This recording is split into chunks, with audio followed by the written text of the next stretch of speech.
svoju širinu, jer zaista verujem da imate dubinu i ekspertizu u svojim poslovima. Ovde sam poslagala nekoliko praktičnih saveta koje možete da primenjujete, a odnose se na... prvo sam stavila primere. Odnose se na to da vam širina postane takođe prednost, a ne da vam je nedostatak.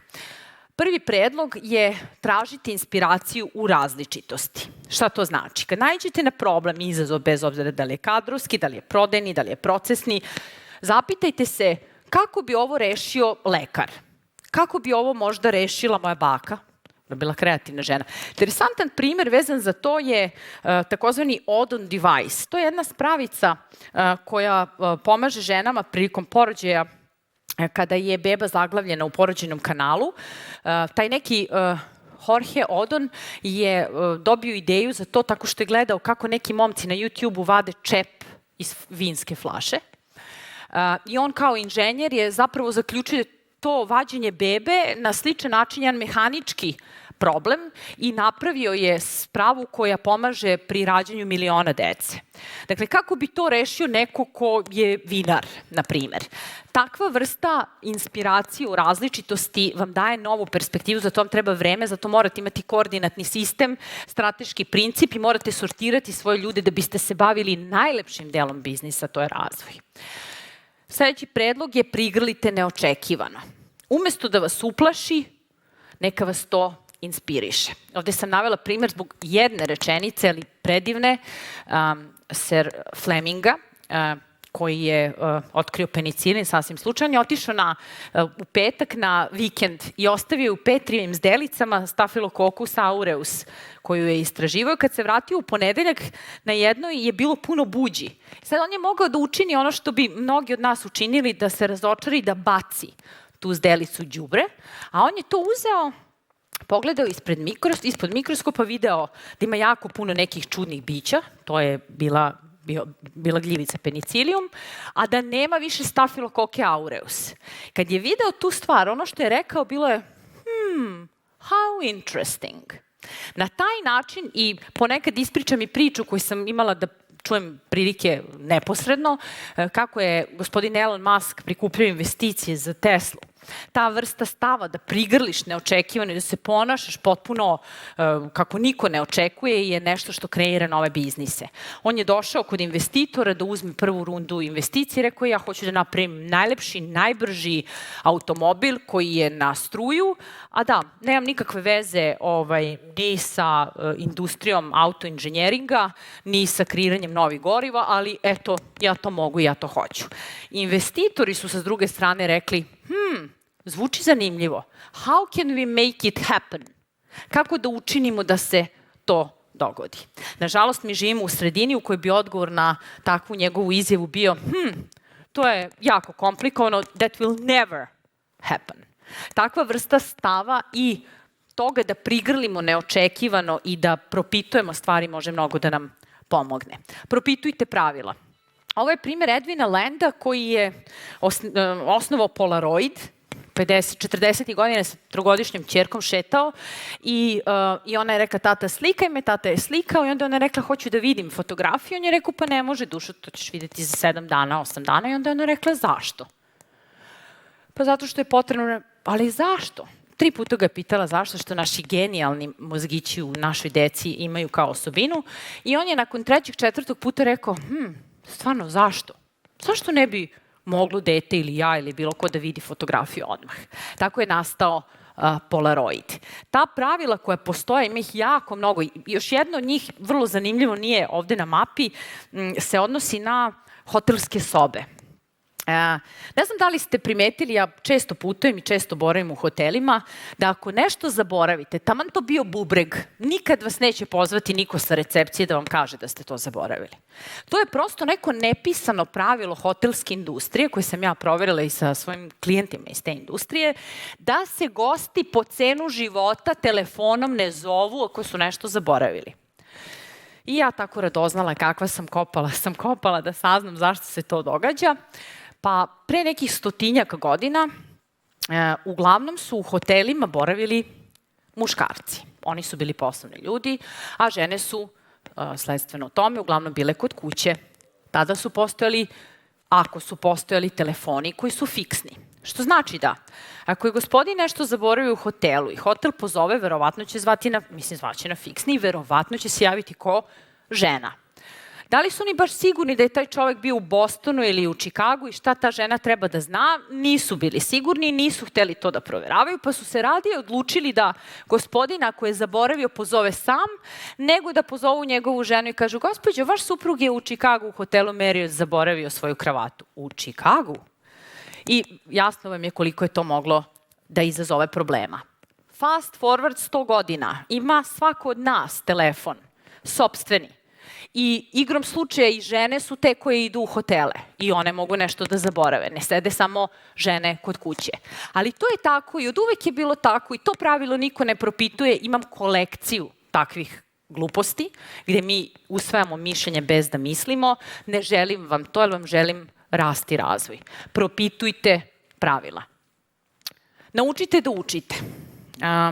Šta da učite, kako mi kao stariji učimo u odnosu na mlađe. To je potpuno drugačije. Jednom prilikom ćemo praviti bukvalno sesiju ili predavanje o tome kako se uči i kako se pamti, jer to nije lako. Rekla sam, mnogi od nas nisu sa lakoćom učili ni kad su morali. A opet zbog brzine tempa, promena i izazovnosti trenutka u kojem živimo, to koliko brzo učimo i u stanju smo da se starih stvari odučimo će definisati naš put. Naučite da slušate. Moje mišljenje je da je većina odgovora u pitanjima. Pitajte ljudi i slušajte ih. Postoji divna ta znakovna reč u kineskom jeziku za slušanje, zove se ting. Ta reč se sastoji od 4 male slikice. Jedna je uši, jedna je oči, jedna je treća nepodeljena pažnja i četvrta je open heart ili otvoreno srce. Kod Kineza je slušanje da slušate očima, to jest da vidite čoveka, da ga slušate ušima, otvorenim srcem i nepodeljenom pažnjom. Nema mobilnih, nema žurim, taj minut slušate čoveka. Vidjet ćete sve što vam čovek govori, a mnogo vam više govori kada ne govori. I mnogo vam više govori onim što nisu samo reči. Ukoliko istinski želite da proširite perspektivu, slušajte i pitajte više nego što govorite. Naučite da pitate, opet jedan primer sa Elenom, a ovo su sada neka od pitanja koje vam preporučujem da pitate, da razvijete širinu, pa da tako omogućite sebi i svom biznisu dalji rast. Na primer, kako bi me uništio neko sa snajperom? To je neko ko o vama i vašem biznisu zna tačno ono što treba da zna, jednu stvar i ta jedna stvar gađa tačnu metu i vi ste gotovi. Kad biste odgovorili na ovo pitanje, znali biste šta je to i znali biste ko je to i ne biste došli u tu situaciju. Ili kako bi me uništio neko sa nuklearnom bombom? To je neko ko bi došao na tržište, imao neograničenu količinu resursa, bilo da je to novac ili bilo da su ljudi. Jer ukoliko uspete da napravite taj scenario, razumećete koga, kako i na koji način treba da imate, zadržiti šta da razvijete pre nego što se problem dogodi. Sledeće pitanje. Šta su sve razlozi zbog kojih korisnici ne kupuju od nas danas? Mi se uglavnom fokusiramo na to zašto oni kupuju, zašto bi trebalo da kupuju, šta su super stvari na tom našem spisku. Mayo klinika je jako interesantna. Oni su dugo godina imali problem sa tim da reše tu korisničku podršku i nisu pronalazili način. I onda su napravili jednu radionicu koju su rekli, ukoliko hoćemo da nas klijenti preziru, da naši pacijenti imaju grozno mišljenje i iskustvo sa nama, šta mi treba da radimo? I to je išlo lako. Svi su rekli, pa da, ne treba se javljamo na telefon, treba da im damo groznu ishranu, treba da ne vodimo računa o komforu. I kad su to sve izlistali, pogledali su da zapravo su na taj način izlistali i sve ono što oni rade, pa i jesu tako loši u korisničkoj podršci. Takva vrsta stava u kojem ćete odgovarati na pitanje zašto ne glasaju za nas, ne kupuju nas, ne koriste našu uslugu, je ono što će vam dati ideje kako da budete bolji. Zašto oni ne treba da kupuju od nas? Šta mi znamo o nama što oni ne znaju kad bi znali, tek tad ne bi od nas kupovali. Imamo te stvari. Svi imamo vezano za svoje proizvode i usluge. Te stvari koje bismo voleli da niko ne zna, ali neko može da zna i time treba da se bavimo pre nego što sazna. Ni zbog čeg drugog, već jer smo časni biznisi koji na najbolji mogući način rade svoj posao. Da li bih ja kupio ili kupila od nas? Iznenadili biste se koliko naših zaposlenih nikad ne bi koristilo to što mi radimo.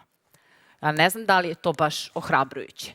Zašto ne kupuju više od nas? Šta bi još mogli da kupe od nas? Šta možemo da kreiramo da i nije vreme isteklo? Još minut.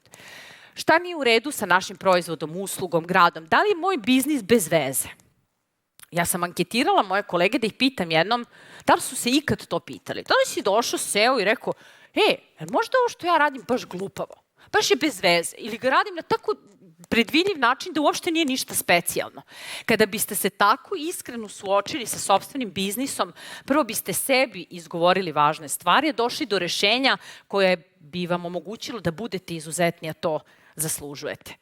Ko sam ja?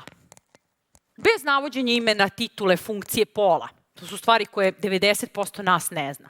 Ja sam dr. Dragana Ćermanović, majka dvoje dece, titule, Đorđe rekao. Ne, ja sam jedna radoznala štreberka. Ja tako pristupam svemu. Ja rado znam i onda radim to što znam i sve me zanima.